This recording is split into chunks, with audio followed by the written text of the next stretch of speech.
నమస్తే మేడం. నమస్తే అండి.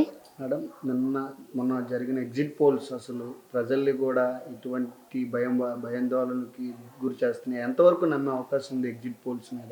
అసలు వైఎస్ఆర్ సిబి కొన్ని ఛానల్స్ గెలుస్తాయని చెప్తున్నాయి, కొన్ని ఛానల్స్ గెలవని కూడా చెప్తున్నాయి, కూటమి వస్తుంది. దాని మీద ఏం చెప్తారు మీరు? ఏమండి, ఈ ఎగ్జిట్ పోల్స్ ఫలితాలు అనేవి అన్ని పార్టీలు అవి ఇవి చేయించినవి చెప్తా ఉన్నాయి. కానీ ఏదైతే ఎగ్జిట్ పోల్స్లో చెప్పిన దానికి, ఎవరైనా సరే ఎగ్జిట్ పోల్స్లో చెప్పిన దానికి ఎగ్జాక్ట్గా ఇప్పుడు పోలింగ్ జరిగిన దానికి వచ్చే రిజల్ట్స్కి సంబంధం అనేది ఉండటం అనేది చాలా తక్కువ. ఇది ఊరికే మనం ఎగ్జిట్ పోల్స్ అంటే ఏంటంటే దాని గురించి ఇలా ఉండవచ్చు అని చెప్పి వాళ్ళు సర్వే చేసి దాని గురించి చెప్పారు. కానీ కన్ఫర్మ్గా ఇదే జరుగుతుంది అని చెప్పేది మాత్రం ఎవరూ చెప్పలేదు. ఖచ్చితంగా ప్రజలు అనేవాళ్ళు తీర్పు అనేది ఇచ్చారు. తీర్పుని ఆల్రెడీ రిజర్వ్ చేశారు. ఒకరోజు సమయంలో కూడా ఆ తీర్పు అనేది వెల్లడవుతా ఉంది. ఖచ్చితంగా వైఎస్ఆర్ కాంగ్రెస్ పార్టీకి అనుకూలంగానే ఈ తీర్పు వస్తుంది అని చెప్పి భావిస్తా ఉన్నాం. అంటే గతంలో చెప్పే సర్వేస్ని బేస్ చేసుకుని వైఎస్ఆర్సీపీ 150 సీట్లు వస్తాయని చెప్పి ఆ సర్వే సంస్థలే చెప్పాయి. కానీ ఇప్పుడు అదే సంస్థలు కూటమి వస్తుందని కూడా చెప్పడం జరుగుతుంది. అంటే ప్రజల్ని ఎటువంటి భయాందోళనకు గురి చేసే అవకాశం ఉందంటారు? అదేనండి. ఇప్పుడు గతంలో ఏం చేసేవాళ్ళంటే పోలింగ్ జరిగే ముందుగానే మా ప్రభుత్వం వచ్చేస్తుంది అని టీడీపీ వాళ్ళు ఇన్ఫ్లుయెన్స్ చేసి ప్రజల్ని దాని ద్వారా ఓటింగ్ సంపాదించుకునేటటువంటి ఒక ప్రక్రియని వాళ్ళు మొదలుపెట్టారండి. అలాంటి ప్రక్రియనే ఇప్పుడు ఈ సర్వేల రూపంలో కూడా ప్రజల నెత్తిన రుద్ది ఖచ్చితంగా ఈ పార్టీ అధికారంలోకి వచ్చేస్తుంది అని చెప్పి, ఏది టీడీపీ అధికారంలోకి వచ్చేస్తుందని చెప్పి దాని ద్వారా ఏమైనా ప్రయోజనాలు ఉంటే ఆ ప్రయోజనాలు పొంది లబ్ధి చేకూర్చుకోవాలి అని చెప్పి టీడీపీ ప్రభుత్వం, మిగతా కూటమి ఇవి భావిస్తున్నాయి తప్పించి ప్రజలు ఇచ్చే తీర్పుని మార్చే శక్తి ఎవరికీ లేదు. ఆ బోగస్ సర్వేలని నమ్మకూడదు అని చెప్పి కూడా కోరుకుంటా ఉన్నాం. అయితే మీ అంచనా ప్రకారంగా ఇటుపక్క రాయలసీమ నుంచి ఇటుపక్క ఉత్తరాంధ్ర వరకు ఎన్ని సీట్స్ ఏ జిల్లాలు, అంటే రాయలసీమకి ఎన్ని వచ్చే అవకాశం ఉందని ఏమైనా చెప్పే అవకాశం వైఎస్ఆర్సీపీకి? అండి, నేను ఒక్కటైతే చెప్పదలుచుకున్నానండి. రాయలసీమ కానీ, ఉత్తరాంధ్ర కానీ, కోస్తా కానీ ఏదైనప్పటికీ కూడా ఖచ్చితంగా వైఎస్ఆర్ కాంగ్రెస్ పార్టీ విజయకేతనం ఎగరవేయబోతా ఉంది. మేము ఎందుకు ఇంత ఖచ్చితంగా చెప్పటానికి కూడా కారణం ఉందండి. ఎందుకనంటే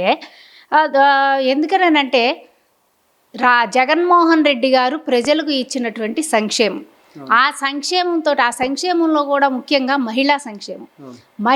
ఒక మహిళ వచ్చింది అనంటే ఆ కుటుంబంలో అందరూ కూడా వచ్చినట్టే. సో ఆ మహిళలందరూ కూడా జగన్మోహన్ రెడ్డి గారికి ఆ కృతజ్ఞత తెలుపుకోవటానికి వచ్చి ఓటింగ్లో అధిక శాతంలో మహిళలందరూ పాల్గొని వాళ్ళందరూ ఓట్లు వేయటం ద్వారా జగన్మోహన్ రెడ్డి గారిని అధిక సంఖ్యలో ఆశీర్వదించారు. కాబట్టి ఖచ్చితంగా వైఎస్ఆర్ కాంగ్రెస్ పార్టీ వస్తుంది అని మనం చెప్పదలుచుకున్నామండి. అన్నిటికన్నా ముఖ్యమైనది ఆరా మస్తాన్ సర్వేగా. ఆ సర్వేలో చాలామంది బేస్ అయ్యి చాలా సాయంత్రం 6:30 వరకు వెయిట్ చేసిన దాఖలు కూడా కనబడుతున్నాయి. ఆయన కిందిసారి గెలిచిన మంత్రులందరూ ఈసారి ఓడిపోబోతున్నారని కూడా చెప్పడం జరుగుతుంది. దాని మీద ఏం చెప్తారు మీరు? అదే చెప్తున్నానండి. ఏదైనప్పటికీ కూడా ఎవరి సర్వే అంటే మేము మొత్తం సీట్లన్నీ కూడా వైఎస్ఆర్ కాంగ్రెస్ పార్టీ కైవసం చేసుకుంటుంది అనే దాంట్లో మేము ఉన్నాము. అదే పద్ధతిగా ముందుకెళ్తా ఉన్నాం. ఏదైనా ఎక్కడైనా జరిగితే ఈ బీజేపీ కూటమి, టీడీపీ కూటమి ఏదైతే ఉందో ఈ కూటమి పెట్టిన ప్రలోభాలకి, వాళ్ళు పెట్టినటువంటి మాయపుచ్చే మాటలు ప్రజలు నమ్మి గనక ఒకవేళ అటువంటి నిర్ణయం గనక తీసుకున్నట్టయితే ప్రజలు నష్టపోతారు. ఆ మాయాకూటంలో పడద్దు అని కూడా చాలాసార్లు మేము ప్రజలకి చెప్పటం అనేది జరిగిందండి. దాని ప్రకారమే ప్రజలు మంచి నిర్ణయం తీసుకుంటారు అని చెప్పి కూడా మేము అనుకుంటాం. అంటే ఇక్కడ మెయిన్గా గుంటూరు, కృష్ణా జిల్లాలకు వచ్చేటప్పటికి ఏమైనా రాజధాని ఎఫెక్ట్ ఏమైనా పడిందంటారు? రాజధాని ఎఫెక్ట్ ఏమి ఉండదండి. రాజధాని ఎఫెక్ట్ ఉన్న పరిస్థితుల్లో అయితే మరి లోకేష్ గారు లాస్ట్ టైము ఆయన ఓడిపోవటం జరిగింది. మరి ఈసారి లోకేష్ గారు కనీసం ఆ రాజధాని కోసం వాళ్ళు అడుగుతారు అనే ఉద్దేశంతో రాజధాని రైతులకు అన్యాయం చేసిన పాపం చంద్రబాబు నాయుడు గారిదే అని చెప్పి మేము గతంలో చాలాసార్లు చెప్పాము. ఆ రైతులకు ఇవ్వవలసిన స్థలాలు కానీ ఇల్లు కానీ కరెక్ట్ రూపంలో ఇవ్వలేదని కూడా మేము చెప్పాము.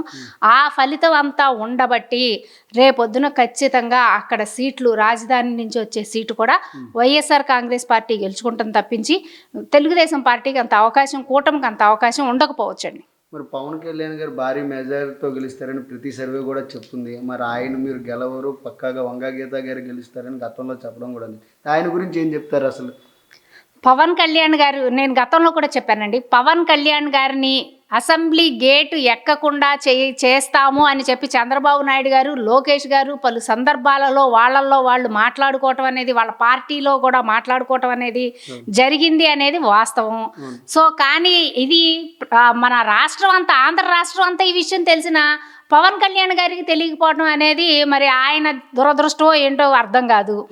ఖచ్చితంగా పవన్ కళ్యాణ్ గారు ఏదైతే అనుకుంటున్నారో, నన్ను ఒక్కసారి గెలిపించండి. ఏమండి, ఆయన పార్టీ పెట్టారు, ఒక పార్టీకి అధ్యక్షుడిగా ఉన్నారు. అధ్యక్షుడిగా ఉండి కనీసం నన్నైనా అసెంబ్లీకి పంపించండి అని చెప్పి పక్కన వాళ్ళ మీద ఆధారపడి వాళ్ళని నమ్ముకొని ఓట్లు వస్తాయని అనుకోవటం అనేది పిచ్చి భ్రమండి. ప్రజలు సినిమా స్టార్లను చూస్తానికి వస్తారు తప్పించి ఓట్లు వేయరని గతంలో ఆయనకి, వాళ్ళ అన్నయ్యకి అందరికీ ప్రూవ్ అయిన వాస్తవమే. కాబట్టి ఒక రోజులో రాబోతున్న రిజల్ట్స్ మనం అందరం వెయిట్ చేద్దాం. ఖచ్చితంగా వైఎస్ఆర్ కాంగ్రెస్ పార్టీ విజయకేతనం ఎగరవేస్తుందండి. జగన్మోహన్ రెడ్డి గారిని మళ్ళీ ముఖ్యమంత్రిగా మనం చూడబోతా ఉన్నాం. మీరు ఇంత కాన్ఫిడెన్స్గా చెప్తున్నారు కదా, ఇప్పుడు ఎన్ని సీట్లు వచ్చే అవకాశం ఏమైనా కనబడుతుందా? అంటే మీ పార్టీ తరపున కానీ లేదంటే పార్టీ నుంచి ఏమైనా సూచనలు ఏమైనా వచ్చే అవకాశం ఏమైనా కనిపించింది అంటారా? ఖచ్చితంగా గతంలో కన్నా మెరుగైన సీట్లే మేము సాధిస్తామండి. గతంలో మాకు వచ్చిన సీట్ల కన్నా మెరుగైన సీట్లు సాధించి విజయకేతనం ఎగరవేయడానికి సిద్ధంగా ఉన్నాము. రేపు సంబరాల్లో కూడా మీరు అందరూ పాల్గొవాలని కూడా మేము కోరుకుంటా ఉన్నాం. అంటే ఇక్కడ సంబరాల కాడికి వచ్చేటప్పటికి మనం ఏంటంటే, ఇప్పుడు కూటమి అభ్యర్థులు వైఎస్ఆర్సీపీ గెలిస్తే గొడవలకి ఏమైనా దారి తీసే అవకాశం కనబడుతుంది. అది కూడా ఉందండి. ఎందుకనంటే మీరు అక్కడ దాకా వెళ్తా ఉన్నారు. రేపొద్దున జరిగే కౌంటింగ్ విషయంలో కూడా, కౌంటింగ్ సెంటర్స్ దగ్గర కూడా బీజేపీ కూటమి అల్లర్లు సృష్టించే అవకాశం ఉంది. కాబట్టి దీనిపైన ముందుగానే ఏదైతే డిపార్ట్మెంట్స్ ఉన్నాయో అవన్నీ కూడా ముందుగానే చర్యలు చేపట్టాలి. ఎందుకనంటే రేపొద్దున వాళ్ళు చేసే అలాంటి చర్యల వలన ప్రజలకి భయాందోళనలో గురవ్వాల్సిన పరిస్థితి వస్తుంది. ఎందుకంటే గతంలో అల్లర్లు సృష్టించిన చరిత్ర ఉంది కాబట్టి ఇలాంటి గొడవలేమి జరగకుండా చూడాలి అని చెప్పి కూడా మేము కోరుకుంటున్నాం. ఈసీ గారు కూడా ఎక్కడైతే గొడవలు అయితే అవుతాయో వాళ్ళందరినీ కౌంటింగ్ నుంచి బయటకు పంపించానని కూడా ఈరోజు పేపర్లో కూడా వేయడం. అవునండి, ఈ కౌంటింగ్ దాంట్లో కూడా ఇప్పుడు పోస్టల్ బ్యాలెట్లో కూడా అన్యాయం చేసేటటువంటి పరిస్థితులు అనేవి రాబోతా ఉన్నాయి. కాబట్టి వాటన్నిటి మీద కూడా ఈసీ ప్రత్యేకమైన దృష్టి సారించాలా. ఖచ్చితంగా రేపు అల్లర్లు జరగకుండా చూడవలసిన బాధ్యత కూడా ఎలక్షన్ కమిషన్కి ఉంది అని చెప్పి కూడా మేము తెలియజేస్తా ఉన్నాం. అంటే వైఎస్ఆర్సీపీ రేపు విజయకేతనం ఎగరేస్తే అసలు రాష్ట్రంలో పరిస్థితి ఎలా ఉండబోతుంది, లేదా కూటమి ఎగరేస్తే ఎలా ఉండబోతుంది? ఏమండి, వైఎస్ఆర్ కాంగ్రెస్ పార్టీ విజయకేతనం ఎగరవేయటం ఖాయం. జగన్మోహన్ రెడ్డి గారు మళ్ళీ అధికారంలోకి వచ్చిన తర్వాత ఈ రాష్ట్రం సస్యశ్యామలంగా తయారవబోతా ఉంది. ఎవరికి ఏ విధమైన లోటుపాట్లు లేకుండా ఇప్పటికే ఆయన పాలన అనేది మహిళా పక్షపాతిగా ఆయన పాలన అనేది చేయటం జరిగింది. మహిళలందరికీ న్యాయం చేశారు. విద్య, వైద్యం అన్నీ కూడా మన రాష్ట్రంలో అందుబాటులోకి తీసుకొచ్చారు. ముఖ్యంగా కోవిడ్ కష్టకాలంలో ఆయన చేసినటువంటి సేవలు ఇవన్నీ కలిపే మమ్మల్ని గెలిపిస్తాయని చెప్పి మేము భావిస్తూ ఉన్నాం అండి. రాబోయే రోజుల్లో కూడా ఇంతకంటే మెరుగైన పాలనే జగన్మోహన్ రెడ్డి గారు ఇవ్వబోతా ఉన్నారు. ఒకవేళ ఏమైనా రిజల్ట్ కానీ అనుకూల పరిస్థితుల్లో వ్యతిరేకం అయితే కూటమి వస్తే ప్రజల పరిస్థితి ఏంటి? మెయిన్ అసలు కూటమి వచ్చే సమస్యే లేదండి. కూటమి గనక అధికారంలోకి వస్తుంది అని చెప్పి వాళ్ళు భావిస్తే అది అంతా అపోహ మాత్రమే. ఈ రోజు ఒక్కరోజే వాళ్ళు పగటి కలలుగానే అవకాశం. రేపు ఈ సమయానికి రిజల్ట్స్ అనేవి తేలిపోతాయి. కాబట్టి వాళ్ళ ఆశలన్నీ అడియాసలు అవ్వటం ఖాయం. కూటమి అధికారంలోకి వచ్చే మాటే లేదు. రేపొద్దున మళ్ళీ మీరు నన్ను ఇదే అడుగుతారు. ఖచ్చితంగా వైఎస్ఆర్ కాంగ్రెస్ పార్టీ వచ్చింది మేడం అని చెప్పి మీరే చెప్పబోతా ఉన్నారు.